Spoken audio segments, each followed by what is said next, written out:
Assalamualaikum warahmatullahi wabarakatuh. Jumpa kembali bersama Nining Arini Suganda, dan kali ini kita akan mempelajari tentang model dan struktur atom. Jangan lupa untuk share, like, dan subscribe. Cekidot. Pada pertemuan yang lalu kita sudah belajar tentang materi. Materi tersusun atas unsur sebagai partikel terkecil penyusunnya. Sedangkan penyusun unsur disebut juga atom. Contohnya kita kenal emas. Emas itu lambangnya AU dari aurum. Partikel penyusun unsur emas adalah atom aurum.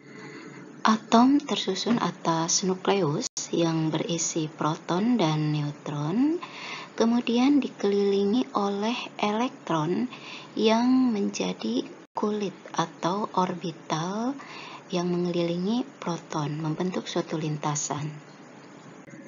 Berikut adalah tabel identifikasi terhadap masing-masing penyusun atom, di mana proton ini dilambangkan dengan P dengan muatan positif 1. Selanjutnya ada neutron dilambangkan dengan N dengan muatan 0 karena bersifat netral. Kemudian elektron dilambangkan dengan E yang memiliki muatan negatif 1. Masing-masing memiliki massa dalam satuan SMA atau satuan massa atom. Besar massa masing-masing penyusun atom sudah terdeskripsi dalam tabel ya. Dan satu SMA atau satu satuan massa atom itu setara dengan 1,66 kali 10 pangkat minus 24 gram. Sekarang kita lihat bagaimana sejarah perkembangan teori atom. Teori atom pertama kali dikembangkan oleh Demokritus yang dikenal dengan perkembangan atom Demokritus. Atom adalah bagian yang paling kecil dari suatu zat yang tidak dapat dibagi-bagi lagi menjadi bagian yang lebih kecil. Perkembangan selanjutnya adalah teori John Dalton, di mana atom adalah bagian terkecil dari suatu unsur yang tidak dapat diciptakan dan dimusnahkan. Atom-atom bergabung membentuk senyawa dengan perbandingan yang tetap. Selanjutnya berkembang teori atom dari John Thomson. John Thomson mengatakan bahwa atom berbentuk seperti bola yang bermuatan positif dan elektron-elektron tersebar dalam bola tersebut. Teori tersebut dianalogkan dengan model atom roti kismis atau puding, di mana elektron tersebar dalam atom seperti kismis yang tersebar dalam roti. Teori selanjutnya dikemukakan oleh Ernest Rutherford, di mana atom terdiri dari inti atom yang bermuatan positif dan elektron yang bermuatan negatif beredar mengelilingi inti atom. Yang kedua, atom bersifat netral, muatan positif dalam inti sama dengan muatan negatifnya. Berikut adalah gambaran teori atom menurut Ernest Rutherford, bahwa atom terdiri dari inti atom, kemudian elektron yang membentuk satu kulit atom, di mana antara inti atom dengan elektron itu membentuk jari-jari atom yang berupa ruang hampa. Teori selanjutnya dikemukakan oleh Niels Bohr, di mana atom dalam beredar mengelilingi inti ini tersusun atas tingkat energi atau kulit-kulit tertentu. Selanjutnya, atom dalam beredar mengelilingi inti tanpa menyerap atau memancarkan energi kecuali kalau elektron itu berpindah. Berikut adalah gambaran dari teori atom Bohr, di mana inti atom ada di tengah, kemudian elektron membentuk lintasan menempati tingkatan energi tertentu, di mana level 1 atau tingkat 1 disebut juga kulit pertama, dilambangkan dengan N atau N1. Nah, ini diberi perlambangan sebagai K.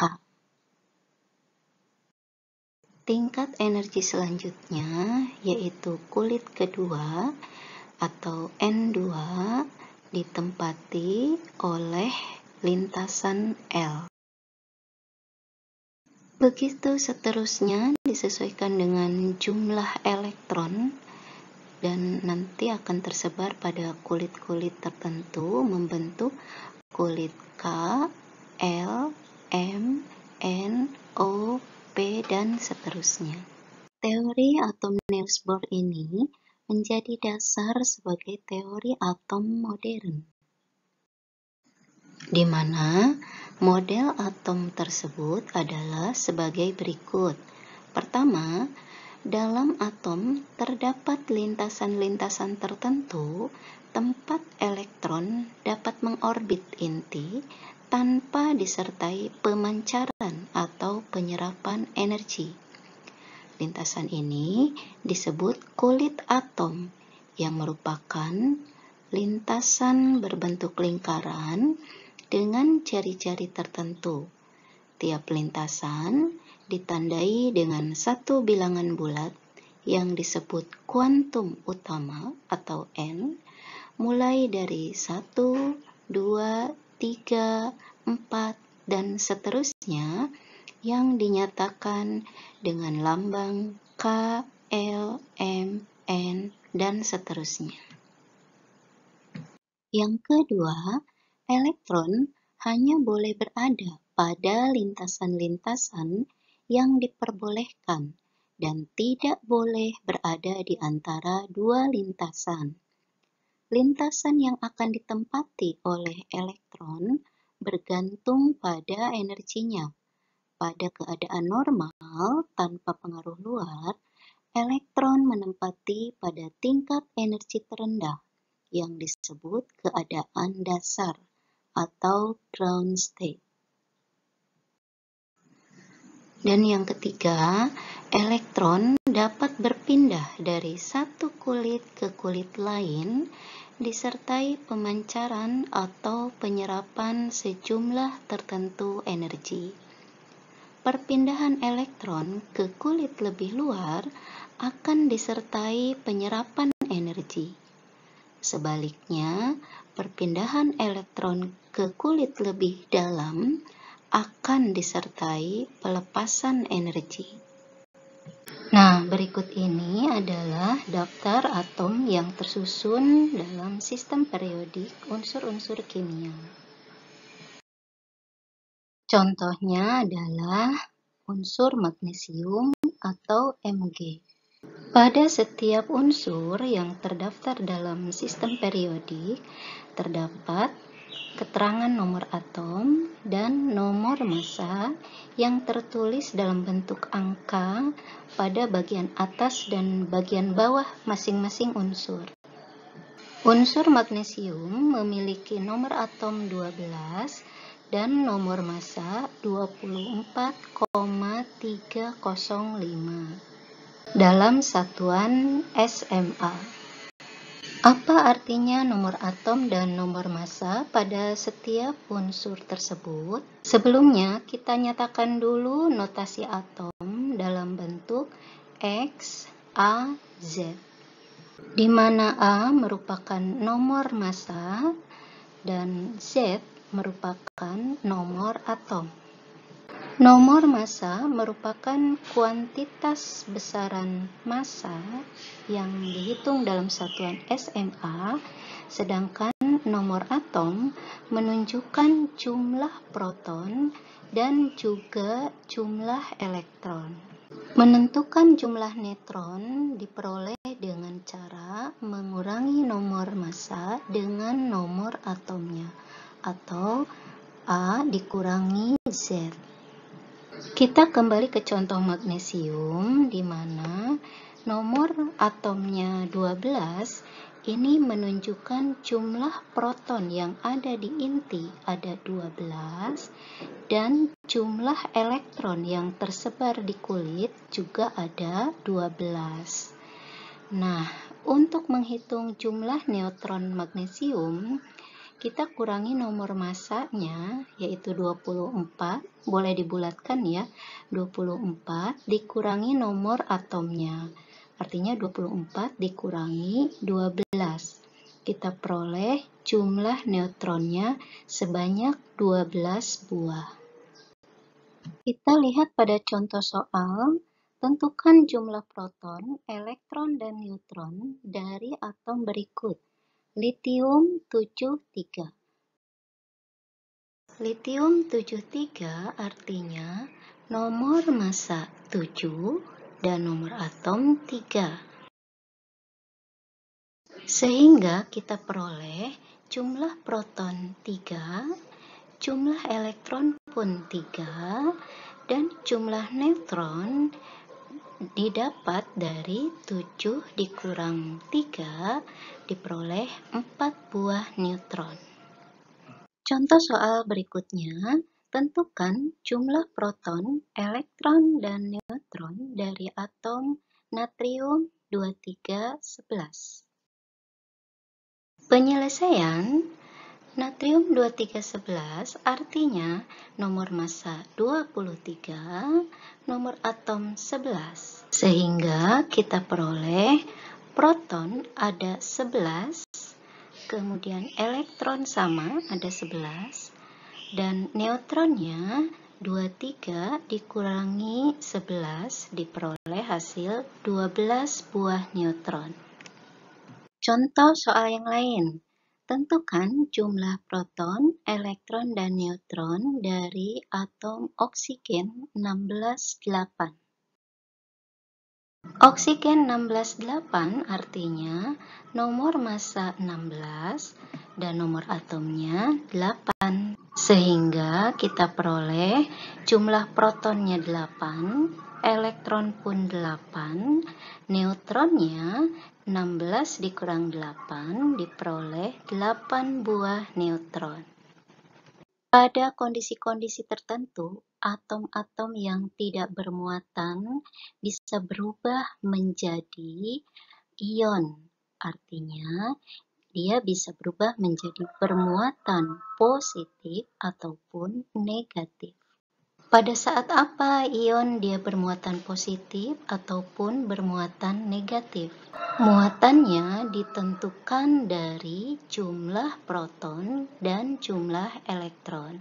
Kita bandingkan ya, pada partikel yang bermuatan positif atau disebut kation, nah ini terjadi jika jumlah proton itu lebih besar dari jumlah elektron.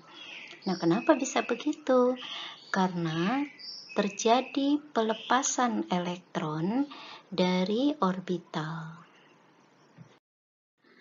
Contoh kation ada kalium 1+ atau kalsium 2+ atau ferum 3+. Selanjutnya, pada saat kapan partikel bermuatan negatif? Nah, ketika dia bermuatan negatif atau kita sebut anion, nah, itu diperoleh jika jumlah elektron lebih besar dari jumlah proton. Ini bisa terjadi karena atom tersebut menerima tambahan elektron dari luar.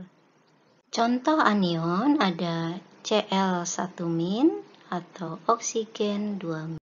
Jadi, sebetulnya ini adalah prinsip keseimbangan antara jumlah proton dan jumlah elektron yang menentukan apakah atom tersebut akan bermuatan positif atau bermuatan negatif. Pada keadaan seimbang, jumlah proton di inti akan sama dengan jumlah elektron pada orbitalnya, sehingga atom tersebut dikatakan netral atau tidak bermuatan. Kondisi yang berbeda, suatu atom justru mendapat tambahan elektron dari luar, sehingga jumlah elektron di lintasan menjadi lebih besar dari jumlah proton di inti. Pada kondisi-kondisi tertentu, elektron terluar bisa mengalami eksitasi, menyebabkan jumlah elektron menjadi lebih kecil dari jumlah proton.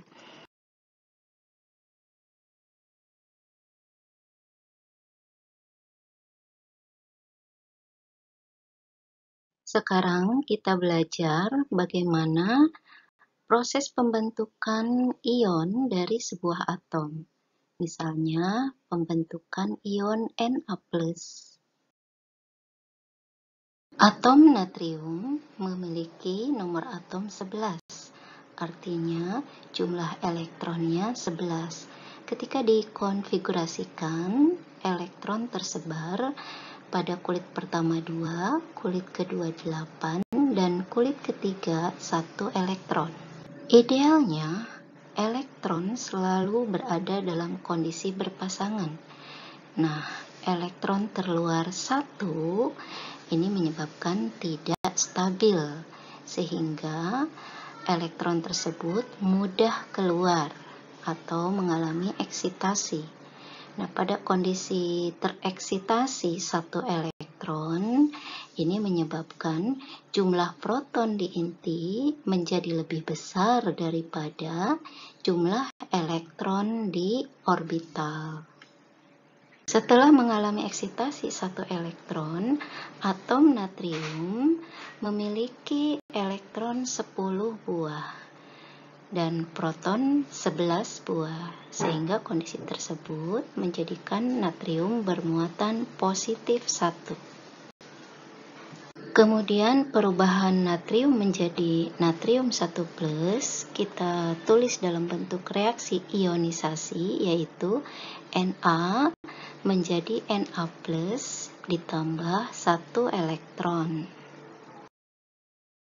Contoh lain pada pembentukan Al3+, di mana atom Al sebelum mengalami eksitasi memiliki proton 13, elektron 13. Tetapi setelah mengeksitasi 3 elektron, atom Al menjadi ion Al3+.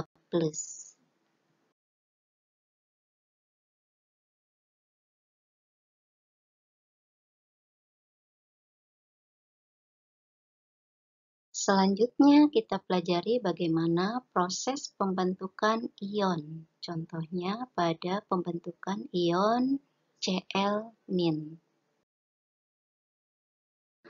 Atom Cl memiliki elektron 17 buah, sehingga jika dikonfigurasikan yaitu 2, 8, 7, dan mendapatkan tambahan 1 elektron, sehingga jumlah proton menjadi lebih kecil dari jumlah elektron. Sebelum mendapat tambahan elektronnya 17, setelah mendapat tambahan elektronnya menjadi 18.